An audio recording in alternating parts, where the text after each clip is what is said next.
I have thought about your dad so Mhm. often, Megan, during this election cycle. I'm sure you think about him every day, but I was one of many people who deeply admired him for his character, his service, and of course, Yeah. his wicked sense of humor. Yeah. You talked about personal reasons for disliking President Trump because he has disrespected your father repeatedly.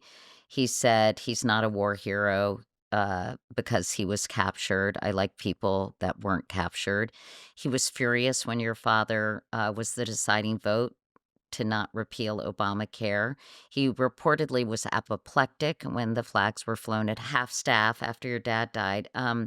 Your dad specifically instructed he did not want Donald Trump at his funeral, and all of this, I mean, you loved your dad so much. I love my dad so much. I can't imagine how painful, honestly, all of this was for you. And you've probably been asked this a million times, but what do you think your dad would think of Donald Trump's campaign this go round? He died in 2018, so he didn't see this Donald Trump 2.0, which is kind of Trump on steroids, actually. What would he make of it?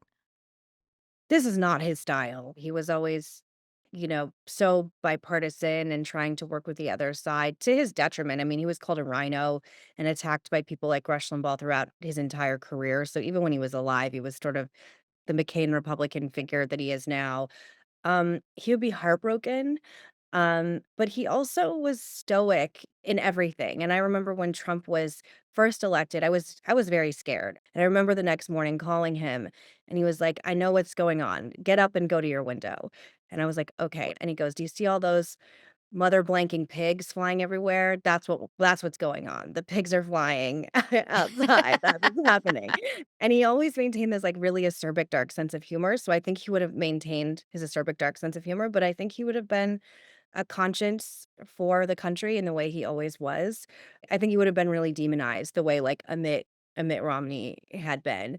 And my dad dying gutted me. There's, like, before my dad died and after my dad died, and I didn't become a different person, but it just hardens you and ages you when you lose anyone to brain cancer, anyone who's experienced it. You just become a different version of yourself. And there's a part of me that's happy he's not alive to see all this because it would have broken his heart so badly to see the divisions in the country the way they are.